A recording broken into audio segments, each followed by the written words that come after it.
Good afternoon, and thank you so much, everyone, for joining us. We are very excited to have you with us, and I'm most excited to announce that we're sitting here with Qaanitah and Kaveel Singh, some of the best journalists in our country. Qaanitah is our political editor at News 24, and Kaveel is a journalist at News 24, and they will be telling us about their book that they wrote with their colleague Jeff Wicks, 8 Days in July, a book that we will describe and think about and really probe while we are busy thinking about what happened in July. The background is obviously something that all of us lived through. It was a country that's fallen into deep poverty, implosion of infrastructure, close to 50% unemployment rate. We struggled through financial crises, politicians intent on stealing as opposed to governing, and while setting up parallel structures set up to fleece our state and our people. In the past year or two, maybe compounded by COVID, I felt that the sense of hopelessness and a sense of not knowing what tomorrow will bring, and people being angry and frustration, and the emotional temperature often boiling just under the surface.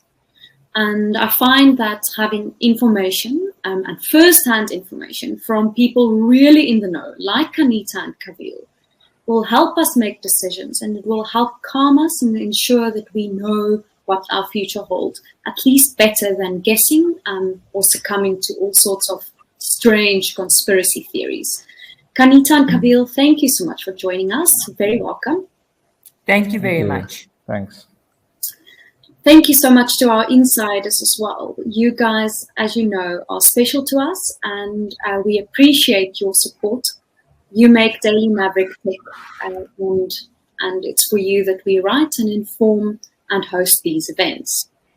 Now, Qaanitah and Kaveel, at the center of what we will be discussing, and at the center of a lot of the malaise that struck South Africa, our beloved country, is the person of Jacob Gedleyihlek Kisas.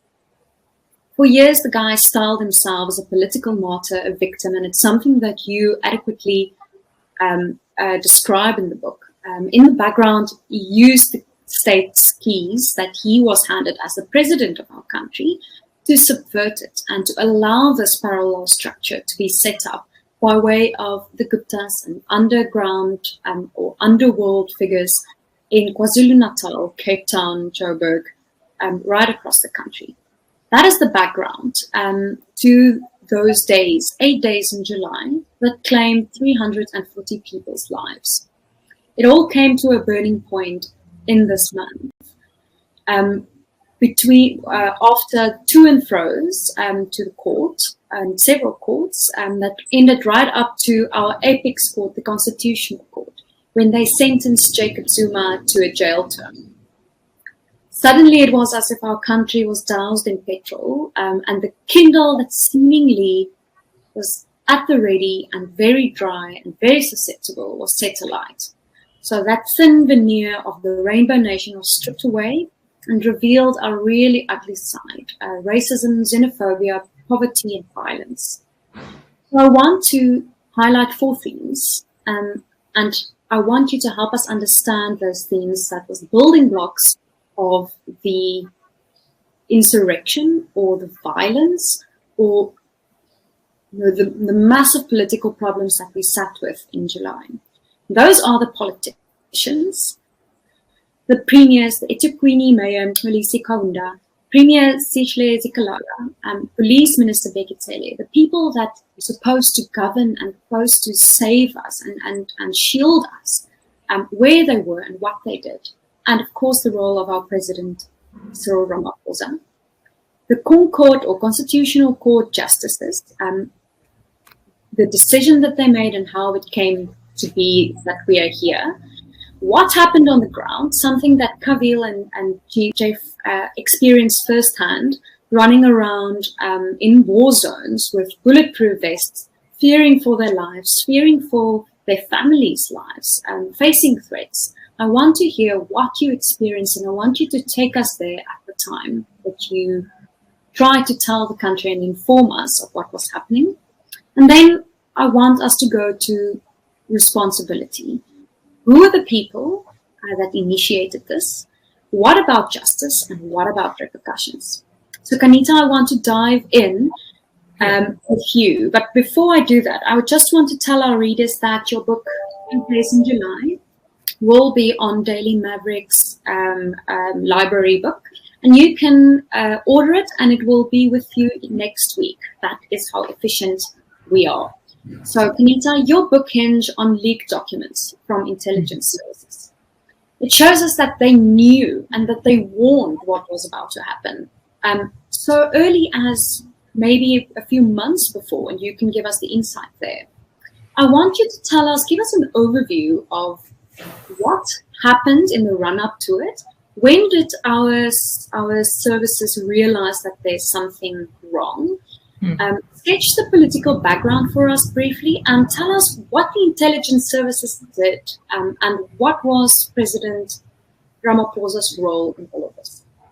All right, thank you so much, Pauli. I think that, just to start at a place where this all began because of the stubbornness of former President Jacob Zuma in going and appearing before the Zondo Commission to basically answer to what he knew and what was his part in state capture. We must never lose sight of that. That was the genesis of all of that.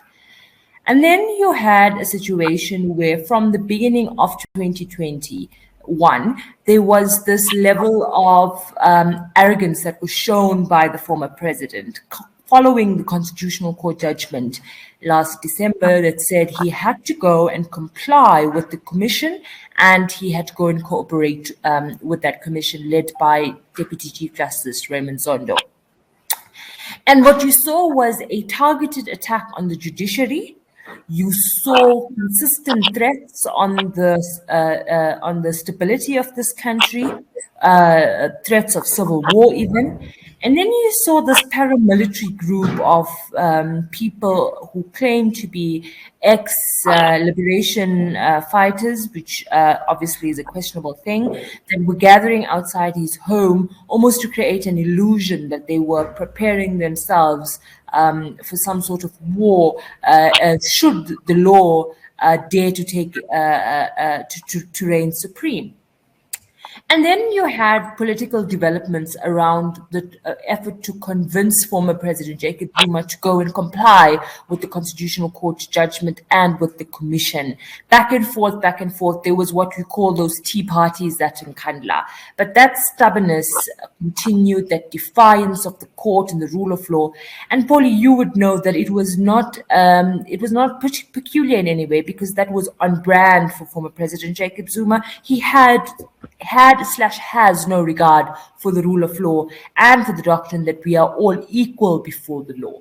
And so you have a situation now where Deputy Chief Justice Zondo then goes back to the Constitutional Court and asks for a jail term for defiance or contempt of court, something that the Constitutional Court, the Chief Justice, put it to the President to say, what are your thoughts? There was complete defiance. He did not respond. He did not put up a case. He played the victim all along, as he always has, did not opt into the court process.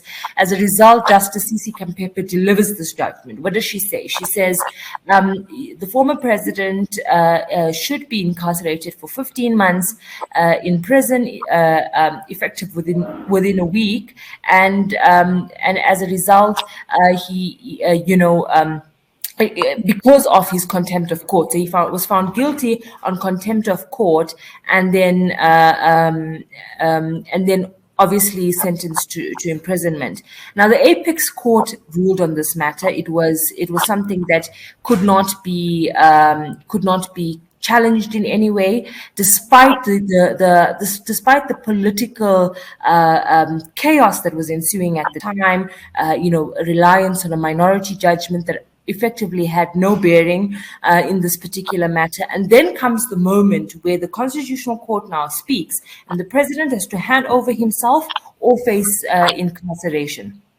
While the police minister has to arrest him, basically. The former president, does not hand himself over. So this is now what's happening in front of all of us. We're seeing this reporting. behind the scenes, Pauli, there is this evidence that there is a deliberate effort to create pandemonium, that there was a warning in May 2021, 11th May, if it's, my memory serves me correctly, from South Africa's intelligence agency, an intelligence reported coded orange to say this is very serious. The legitimacy of the state and the rule of law is going to be questioned because of this information that we have. Can I ask, code orange? People don't necessarily know what that means. Please help us with that, and then you can continue. Sure. So we obviously don't really have a intimate glimpse at how our intelligence services work because of the clandestine nature of it. But this time, because of our efforts to bring you this what was happening on the inside of the security cluster, we got a sense that there is this different determinations in terms of security alerts. They come from our intelligence agencies, they get processed, they sent in briefings to the ministers, they sent to the president, they are sent even to the intelligence portfolio committee in parliament, and then action ought to be taken on these things. We would have seen in our reportage an investigation of what was going on behind the scene, that the security warnings, progressively became more urgent as time went on, to the point of when you saw people dying and mayhem in the streets where it was sort of code red, where then the capacity, the credibility or the authority of the state was completely undermined. But there was another thing that emerged in all of this. Despite these warnings that something is going to happen, there appeared to be this sort of I wouldn't say nonchalance, but almost this lack of taking it seriously. There was a sense, one could argue that there was an over-reliance on publicly available information when the chaos already ensued. More than the sort of deep intel that one would have expected. So I give you a scenario. The police minister has said this, and we've obviously gotten further details about the proliferation of guns around in Nkandla, mostly illegal, mostly stemming from the hostels surrounding Durban. And people around in Nkandla, supporters of the former president, in the days preceding his arrest, were armed to the teeth. Now, what is the response to that? The response to that is hold roadblocks and don't provoke them. One would say that the response was completely insufficient, and those at the center of the unrest realized that they are able to manipulate the non-response or the non-coordination of our security cluster, and then in the days after the incarceration of former President Jacob Zuma at the Escort Correctional Facility, there was this bedlam that just ensued in the streets, a complete overrun of the security cluster in a way that we have never seen before. Now, Pauli, I'm talking for quite a while, but just to make the point,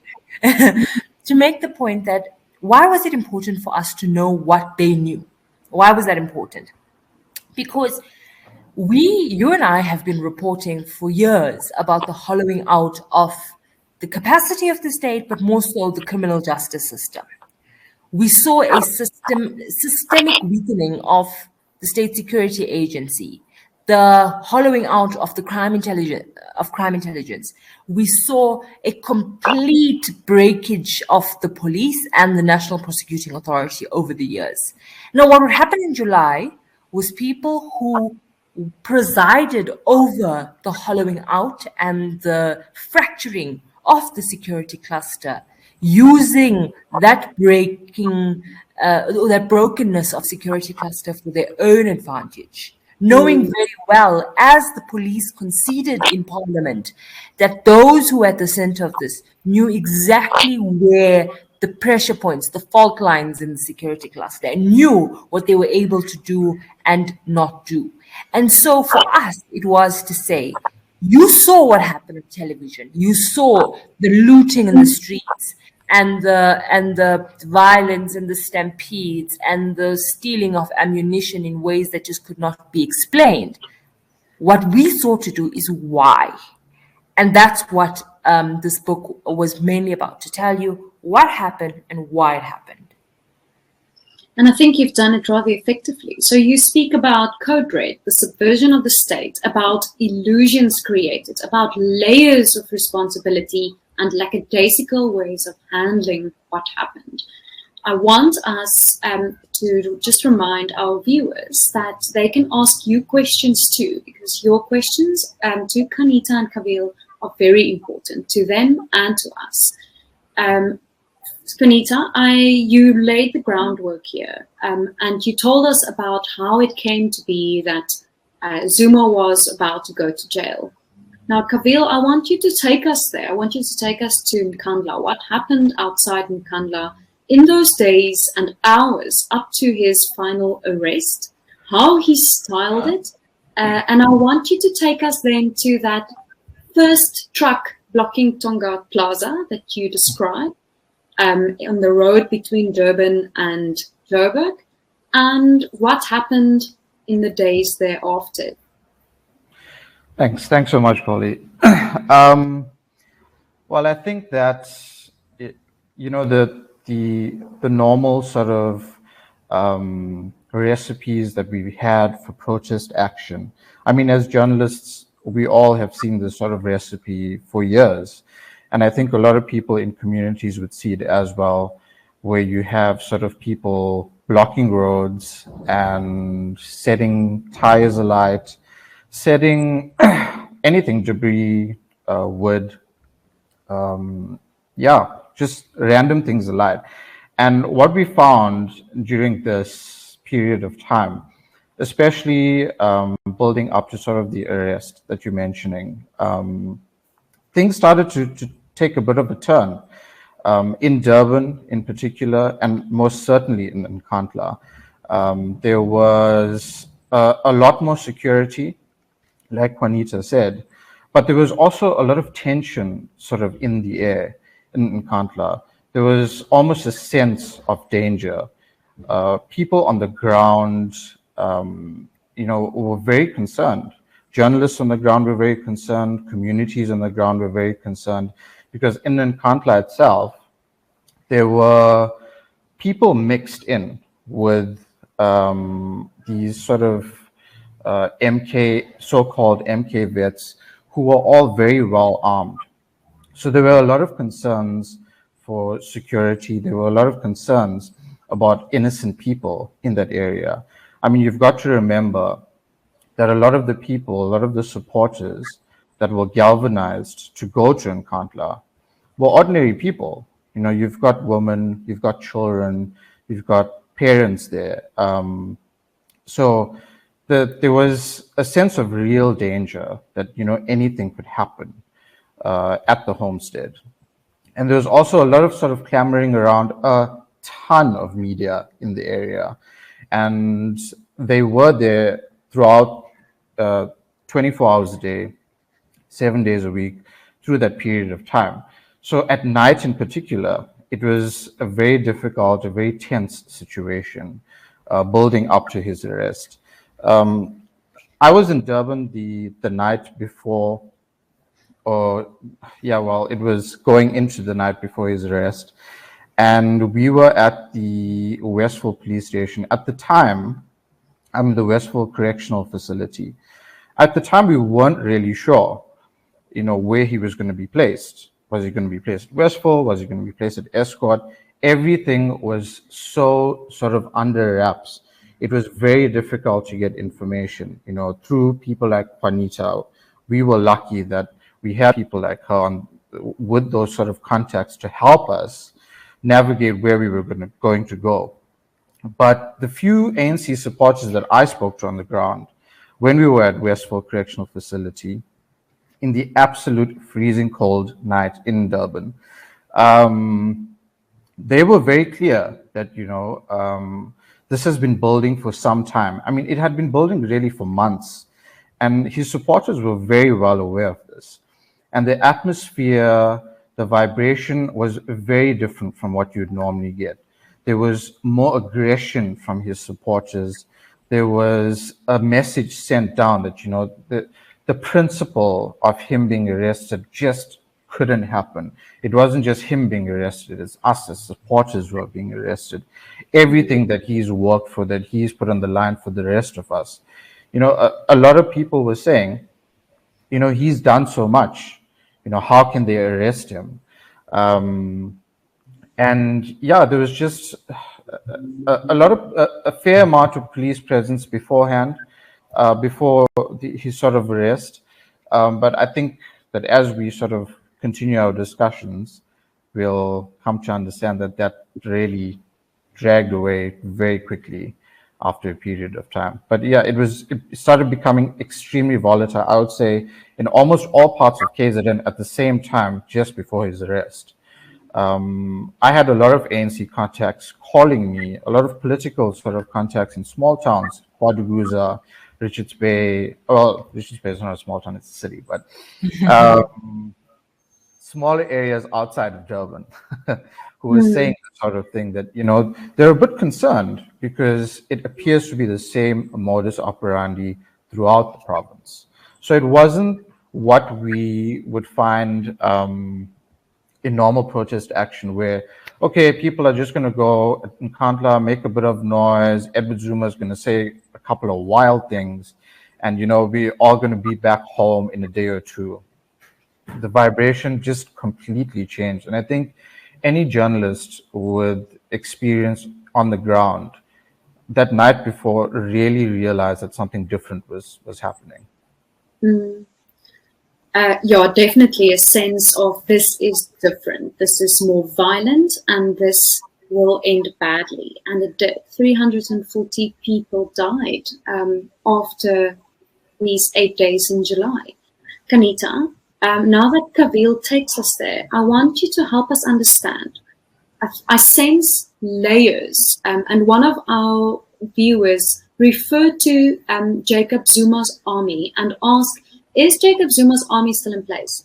Now, my sense is that's not really what happened, but please differ with me if I'm wrong, because my sense here is that there are layers that we need to understand. It's the Kindle that was set up and that you and Kaveel eloquently described in terms of people having a sense of hopelessness, high unemployment rate, an ANC that's not working for the people, infrastructure that's imploding, people not being where they want to be after all these years, 2.5 decades after the advent of democracy. People aren't, and South Africa is not where we're supposed to be.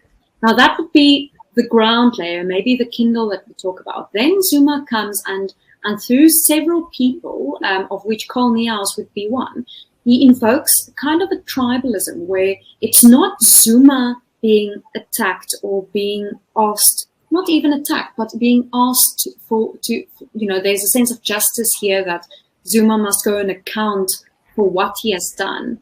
And for thinking that he's above the law. That is not the discussion that he tried to invoke. He tries to invoke the sense of that's the Zulu nation that's under attack. It is a people that's now under siege, which involved Amabutu, the armed regiments of the Zulu nation, and why they camped outside of Nkandla and fired live ammunition rounds, just as an aside.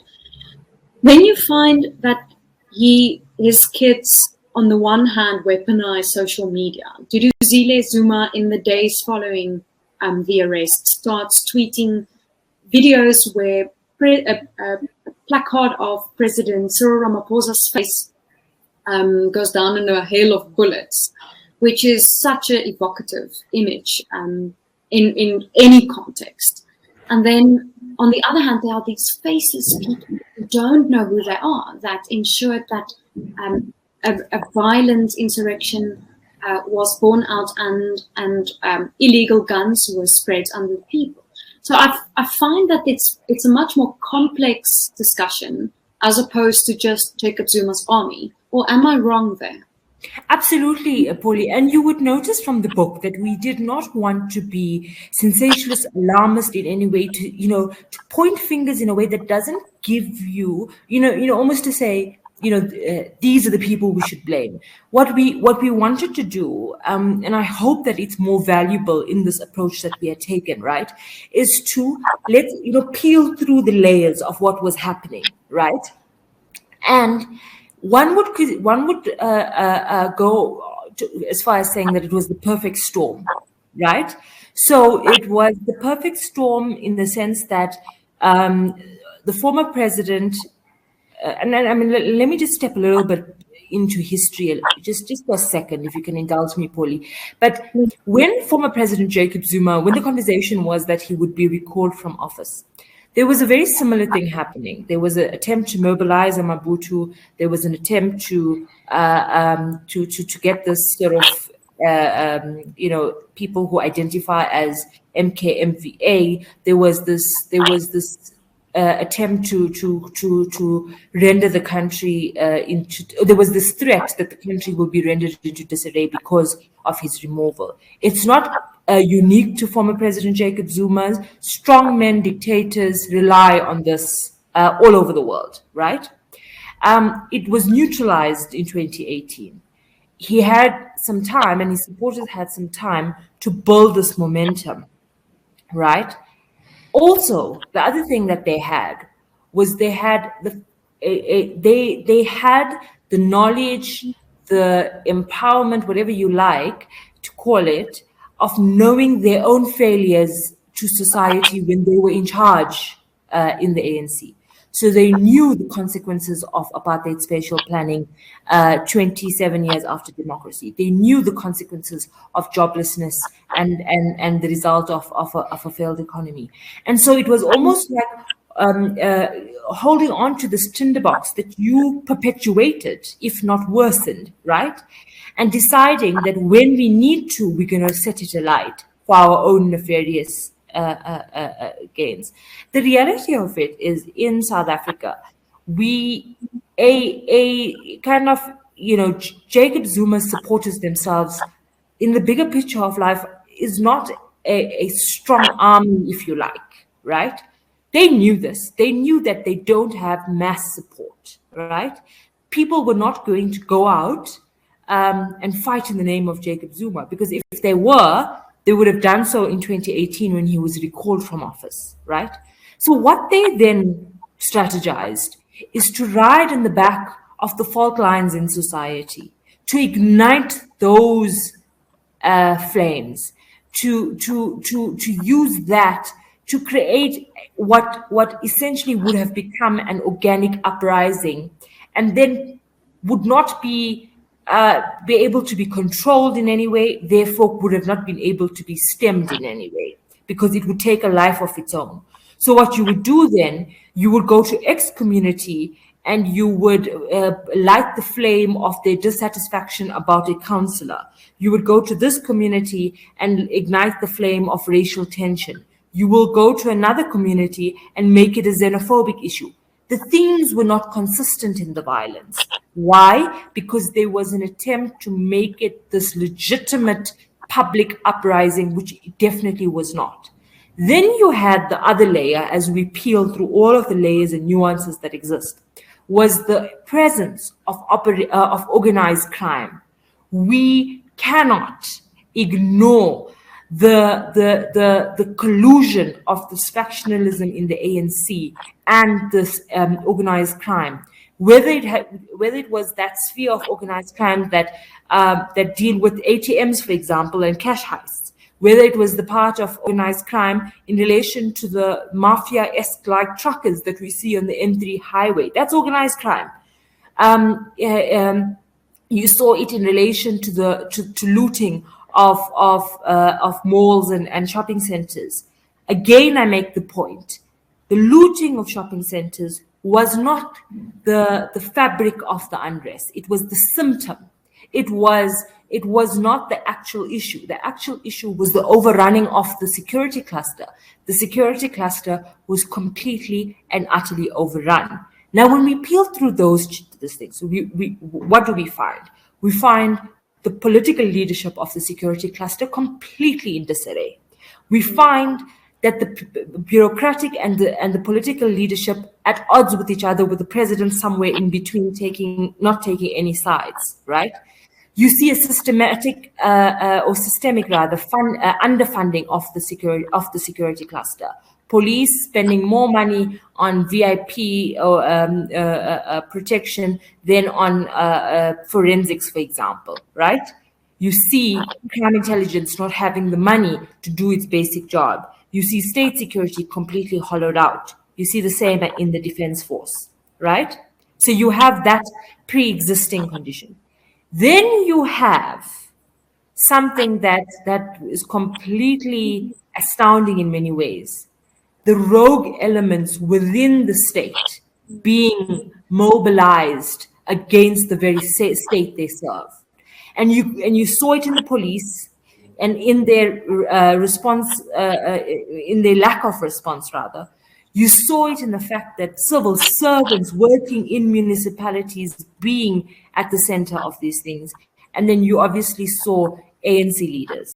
Now, I'm sure by the end of this discussion, Pauli, we're going to have a question to say, why were the people responsible not held accountable?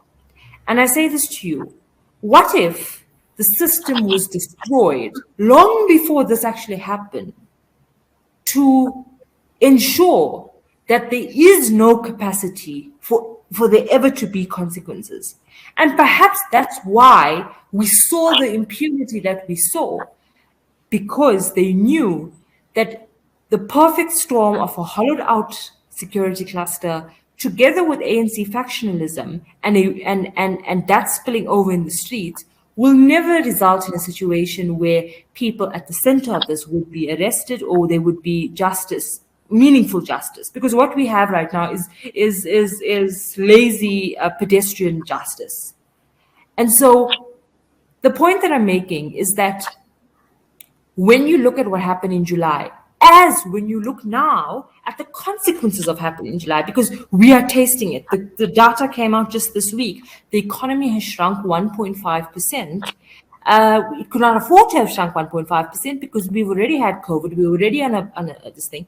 And 50 billion rand of the economy was wiped off. 30 billion rand had to be dished out to businesses from the state, which could have been gone to development because of the through SASRIA, the state insurer, for companies to restart. And when you see unemployment at staggering levels, you have to understand that July may not be.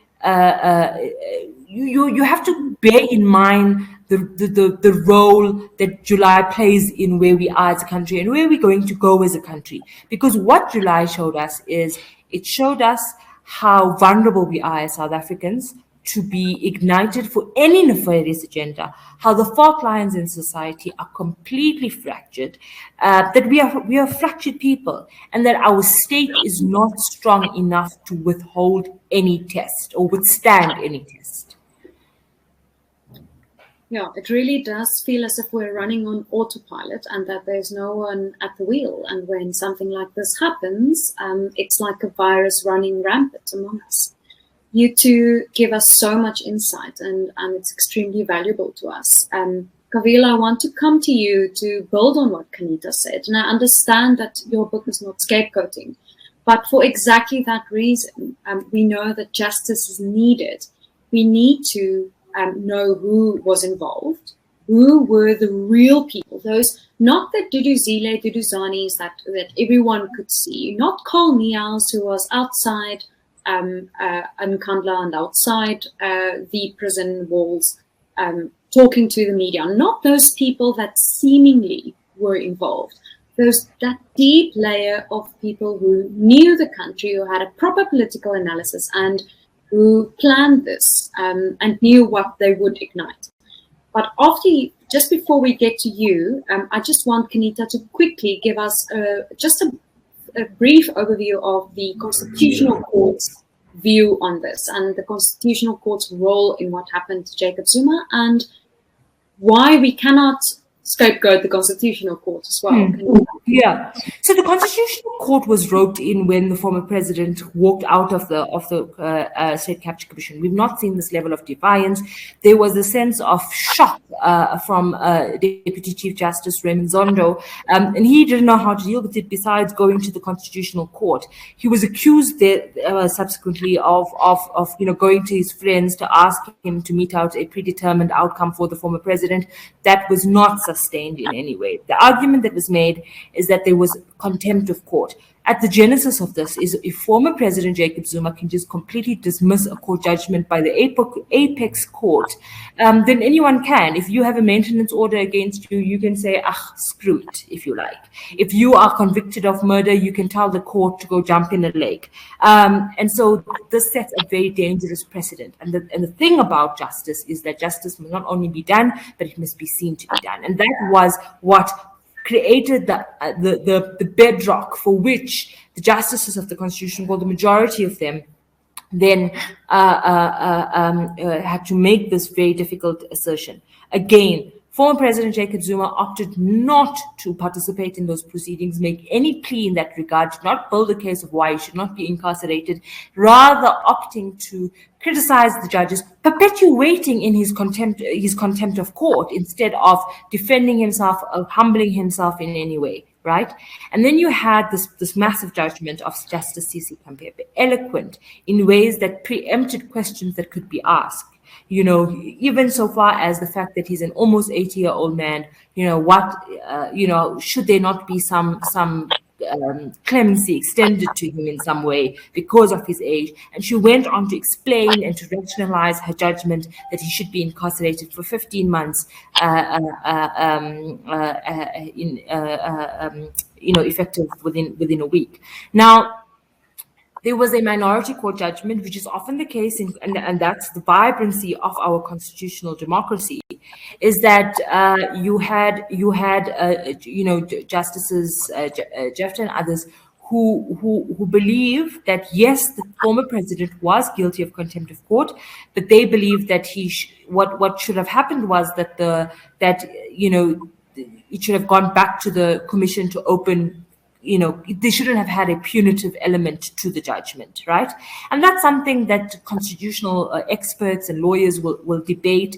But the reality of it is that the Constitutional Court majority judgment survived, right?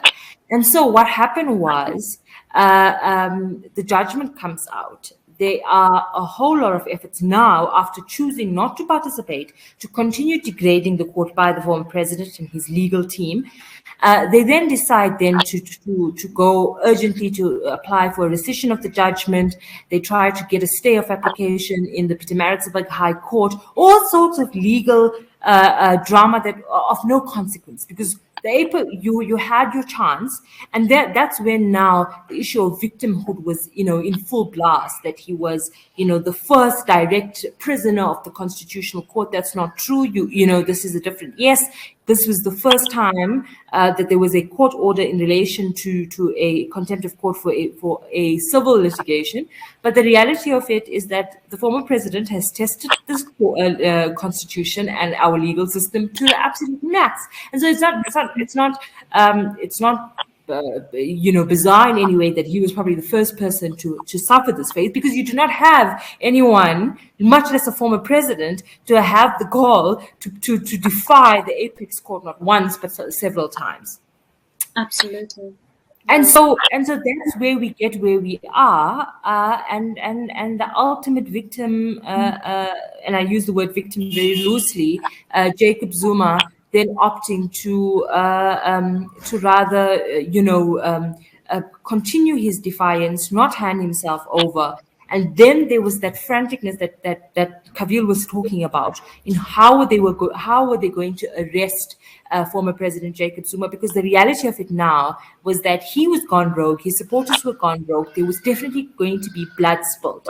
And that's when there had to be this negotiation that persisted.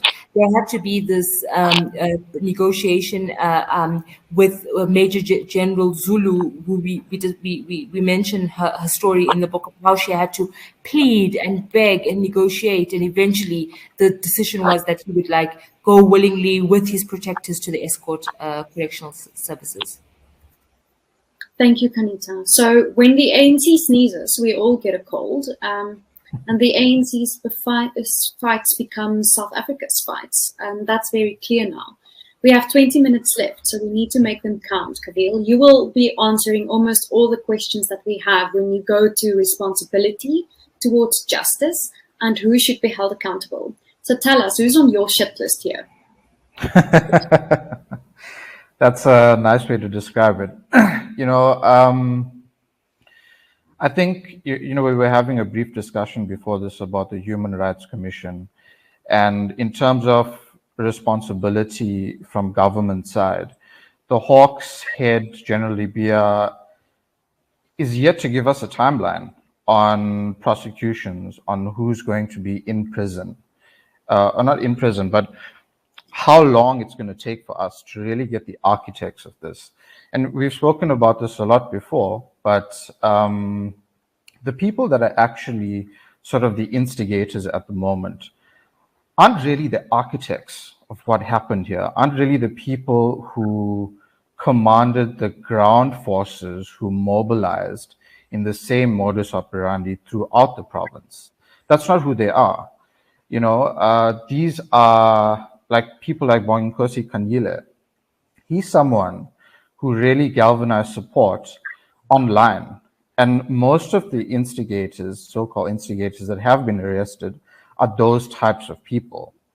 Are people that really kicked up a fuss online, really pretty much on Twitter most of the time. Are you telling me that we don't know who's the architects? Is that what you're saying? We don't, no, not as yet. I mean, Qaanitah can definitely weigh in on that a bit more.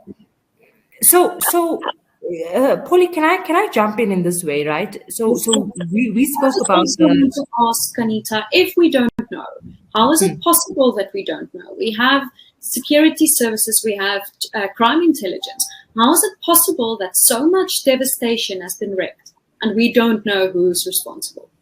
Right. So this is it, right? There are suspicions that this person could have been an instigator and that person could have been an instigator. The problem with this is that we know the fractures in the space that we come from, right? And I give you an example. There was a man who has been cited. I won't mention his name, as a possible funder and instigator of this. It appears to be now that he was sort of implicated because he would not succumb to bribing intelligence officials. So when we say that there isn't, I can't give you 12 definitive names of people who sat and handed out arms and did, it's not because they don't exist. It's because the deliberate failures of our intelligence services, Pauli, to paint the picture that people who were caught in bottle stores looting have been let go of because the state doesn't have capacity to prosecute people who have been caught on camera committing crimes. There is no way then that there's going to be this level of deep investigation to get to the heart of it. Also, what is at the heart of it? The heart of it is the ANC and its leadership, some of whom are still within office in places like eThekwini, people who are still in the core of the majority party. And so what you're going to have is this watered down version of this councillor here tried to instigate there, and this former DJ tried to say a few inflammatory words here and there. But the reality of it is there isn't going to be this picture drawn. My worry is, maybe I'm putting the horse before the cart, but I'm going to say this anyways. From the efforts to understand what was happening, so you have the South African Human Rights Commission inquiry that's taking place. You have an entire premier of KwaZulu-Natal saying, we got our information from the media and social media. Right? That is scary in every way. That should send shivers down your back, right? But is that correct? Because we know that the intelligence services sent their reports to the president's office, and you clearly say whether he actually read those reports, we don't know. But can Zikalala be correct in saying that when we know there were reports floating around? Important right. Now, this is the important part that this book tries to explain. It talks about structures such as knot joints. We talk very talk a lot about knot joints. We also talk about NICOC, which is the arm that coordinates intelligence. South Africa has 3 intelligence arms: state security, defense intelligence, and crime intelligence, all of whom have their own definitive problems. But put together, there's this coordination that takes place, and there's these reports that were issued. There was updates, there was information, and let's use the truckers as case in point. There is definitive information around the criminality existing around these truckers, who they are, what is their modus operandi. And the response that you get from police, not only police, but the operationalization of these intelligence reports was completely non-existent. So you'd have these scary tales, warnings and warnings and warnings of what was happening, what's going to happen, what's happening behind the scenes. And then you have recommendations like continue with roadblocks. Police must continue. Obviously that failed, But for me, the real question and the real failure of all of this exists today, when months after July, that same truckers that were warned in those intelligence documents are still creating havoc on the N3 highway and blocking a major artery of South Africa's economy. Why? Because they're allowed to happen. And that's what President Cyril Ramaphosa cautioned in the days when the violence had subsided, is that the reality of the situation is that the vulnerability of the South African state for this to happen again. So when we have these tit-for-tat fights between ministers about where was the intelligence, I never get an intelligence report, says Behikele. Former Minister of Intelligence, Ayanda Dlodlo, says, no, yeah, we gave you intelligence reports. Crime intelligence says we didn't have money. Behikele says we did have money. The defense minister saying the provincial police commissioner was not cooperating. The provincial police commissioner saying the defense minister was sitting in a 5-star hotel. All of that is sideshows. It is indicative of how vulnerable we are as a South African society, because the people who are meant to be our caregivers, the people who are meant to be our protectors, are busy having petty fights and not doing their core job. And that's why entire malls could be raided while massive police stations in Soweto towered and police literally folded their arms, as Kaveel can tell you a bit more. And so again, the reason why this book is not saying intelligence failed or this Bekele should be fired, it's the system that's broken. And my concern, and I think it will be the concern of a lot of people after you've read this book, is that the concern is that the system, there's no plan in place to fix the system. And because there's no plan in place to fix the system, people who have been watching the system fail, the failures of the system, will use it. And today it was because of for Jacob Zuma. Tomorrow it could be for this organized crime agenda or that agenda. And the reality of it is that while the president was very firm in condemning what he called an failed attempted insurrection, we can argue about the lexicon and whether it's the right language or not. The reality of it is that the authority of the state was completely in disarray. It was allowed by a failed security cluster, and nothing has been done to stop it from happening in the future. Yeah, I sense that you're saying that our leaders are South Africa's greatest problem, especially at this moment.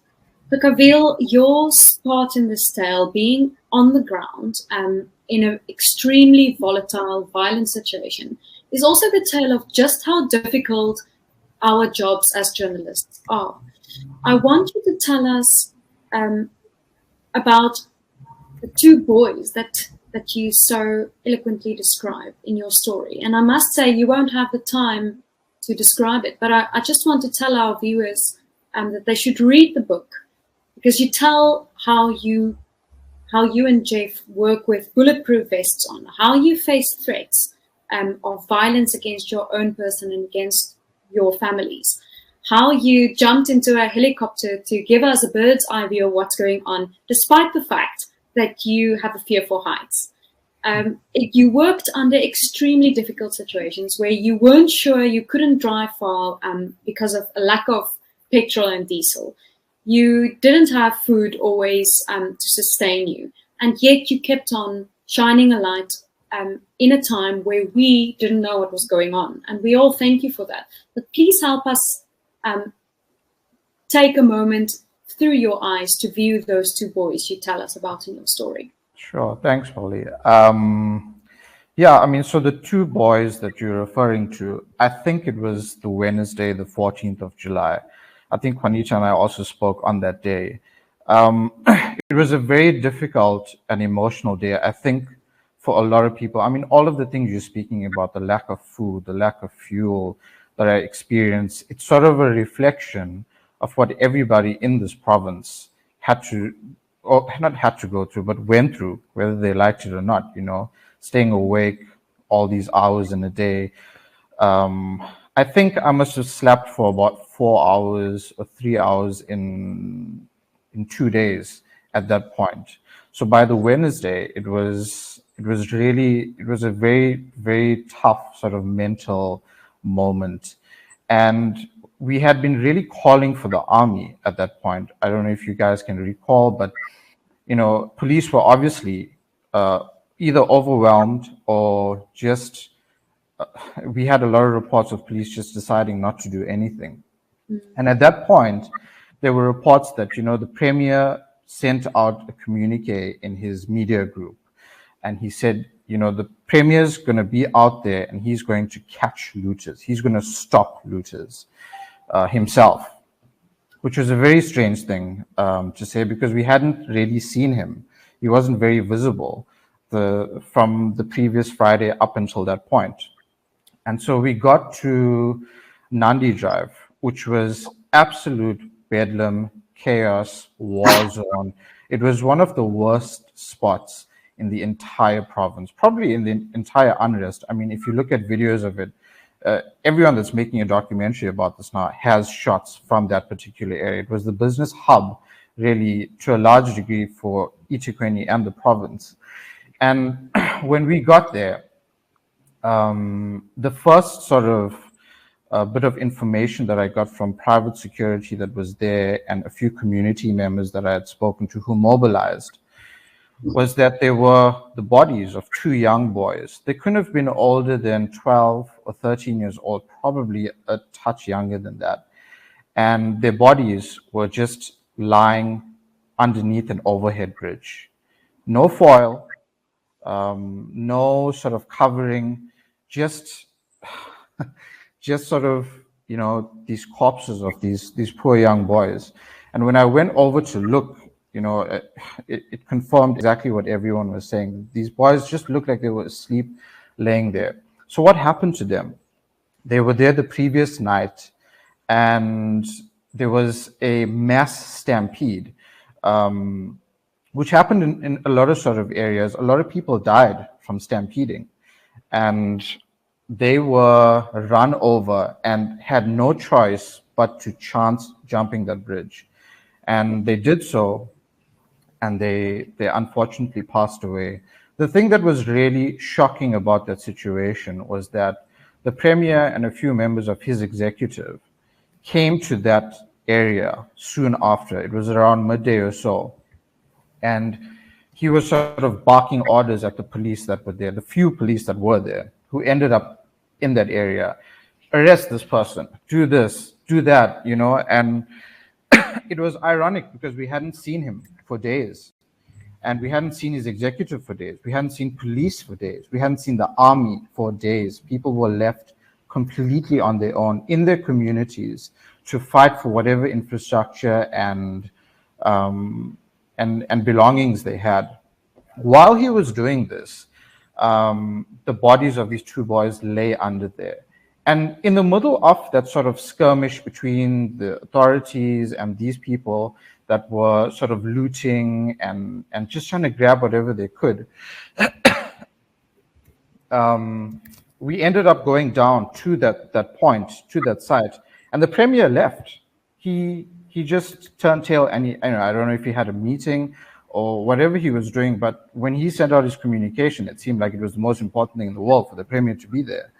And he left, and we were all there with these running skirmishes the entire afternoon, just running past these boys who were victims of poverty, victims of this situation. They were innocent young boys. They could not have done anything wrong. And it, for me, was really a reflection of the entire unrest, of this entire situation in our country, where these innocent boys have passed on. They're under that bridge. No one cares. We were at a point where there's no rule of law. There's not even enough of dignity to cover their bodies up. It was absolutely shameful, and I still get emotional speaking about it now. And I think I always will. It will be something that will always stay with me. I'm so sorry that you had to experience that. I can hear the trauma, and I could read it through your pages. I want to take us away from that scene, because we will all end this webinar by crying, for us, for those boys and their families, and for South Africa. Qaanitah, I want to come to you, and I want to end off with a statement that I want you to dissect, whether it would be truthful or off the mark. I want you to have a word on that. Creating a crisis like this, the July crisis, gives a certain faction at this moment, especially a political faction that is mingling with some underground, underworld criminal factions. It gives them wriggle room for bargaining. If the state is not willing to bargain with them, they will make the country ungovernable. It perhaps is a sign that with everything we're seeing, that there is a turning around of this ship, that the Ramaphosa government is taking us by hook or by crook perhaps, and not always as quick as it should, but in the right direction, and that the July insurrection, or the July violence, if we want to call it that, is perhaps a symptom of a RET faction trying to bargain its way out of going to jail.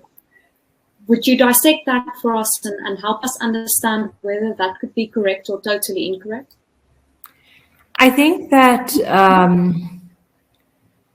the modus operandi, or the irony of all of this modus operandi of what we saw in July, was that people who fought for the liberation of this country decided to weaponize that and the means to which they fought for the liberation of this country to fight for their own self-interest and to do what you said, bargain against the state and against justice, using the threats of violence and violence.